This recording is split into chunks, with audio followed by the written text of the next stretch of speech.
It is, in fact, so the question has to do with the dichotomy between reevaluation, being self-critical, constantly looking at the market and adjusting yourself as needed, versus building something of extraordinary complexity that takes 2 years to do.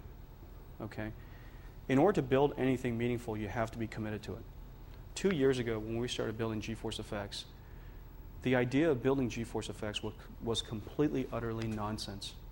Nobody asked us to build it. Not a single customer said they wanted it.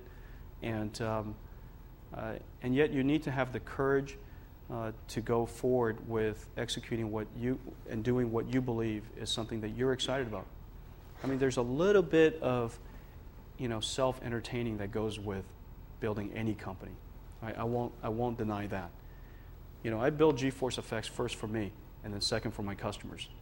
And I hope that they buy some, okay? However, you need to build it, you need to have and I mean that not because I'm spending $300 million of shareholders' money to build myself a toy.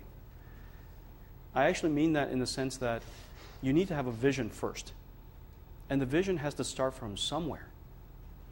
And it's very unlikely that your customers who are making purchasing decisions 30, 60 days out is able to tell you to invest $300 million to build something, and when you're done with it, they're committed to buy it. That's never going to happen. And so you need to have a passion, you need to have a vision, and you need to have some courage to go forward with it. Once you commit yourself to that, unless it's something pretty dramatic, and you don't commit yourself to a $300 million program lightly, okay? You really have to believe in it. Once you commit to it, it's very unlikely that I see something that's going to cause me to veer away from it. Okay, and so I think that it's no different than your hobbies or something that you care deeply about. Even though everybody tells you it's the wrong thing to do, you are absolutely convinced of it. You've got to go pursue that. You've got to go after that vision. And so I think that that vision you got to stay focused on. Now, there's all kinds of adjustments along the way. Features. Maybe people don't like doorknobs that way anymore. Maybe people rather have two-seaters instead of four-seaters. You have to make those kind of adjustments. But you need to also be clear that features are features and your vision is your vision. Okay?